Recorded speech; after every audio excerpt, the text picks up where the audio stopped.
For children, it is completely normal to develop imaginary friends. They may be as normal as any other child you could come across at a playground, or as extraordinary as an otherworldly being who looks like nothing we've ever seen before. Others, though, might not be as imaginary as we might think. Others might just be real.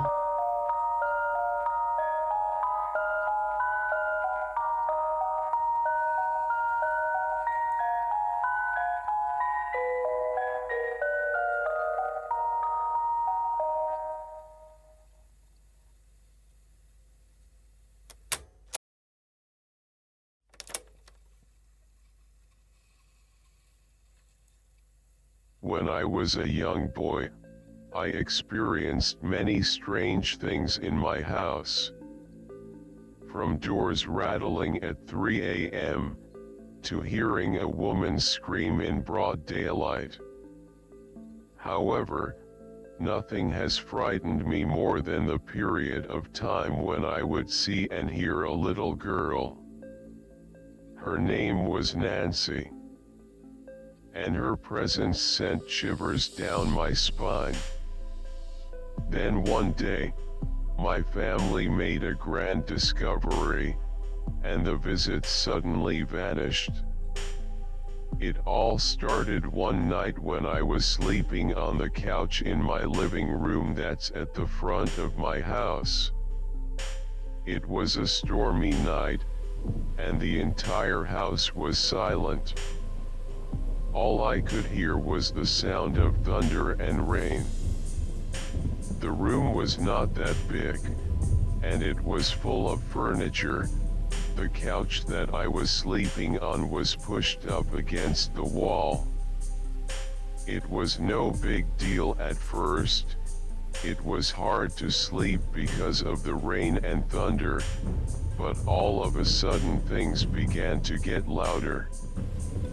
It sounded like somebody had opened the door that led to the backyard. I was confused, but quickly became worried when I started to hear footsteps getting closer and closer to me. But then, suddenly, they stopped. As soon as I stopped hearing the footsteps, I began to hear some sort of menacing grunt from the other side of the wall of the sofa. I froze.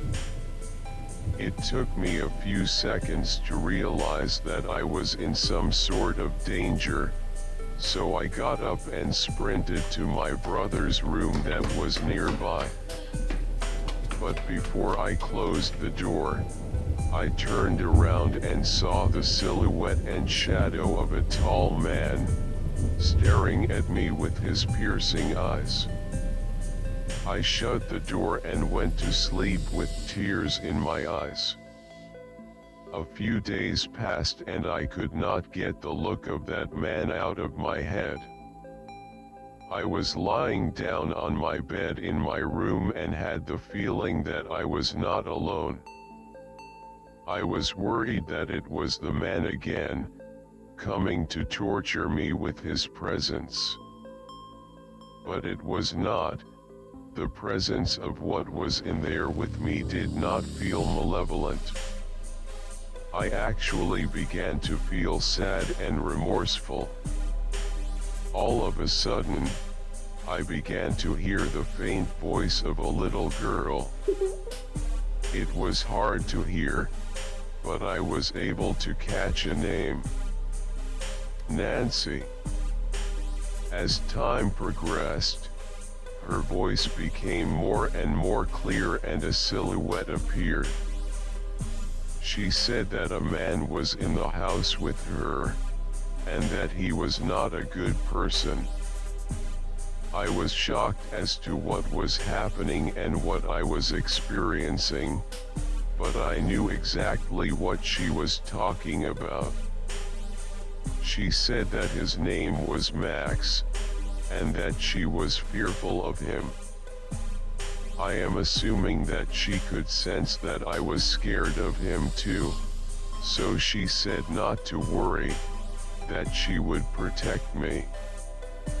Before I could say anything, she vanished just as quick as she appeared.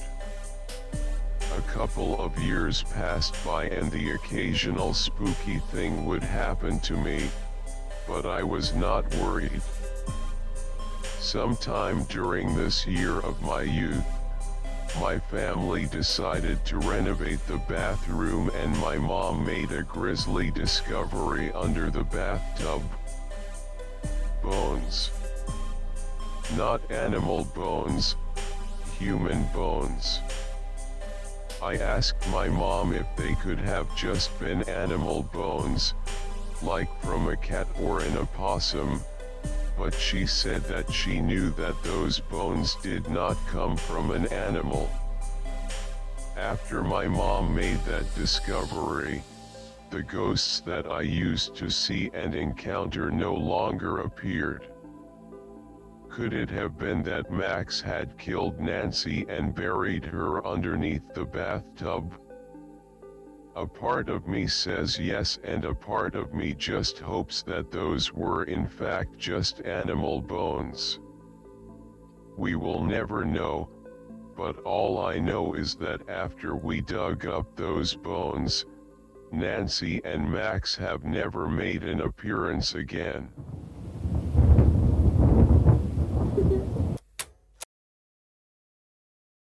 Please like and subscribe if you enjoyed the content. Thank you.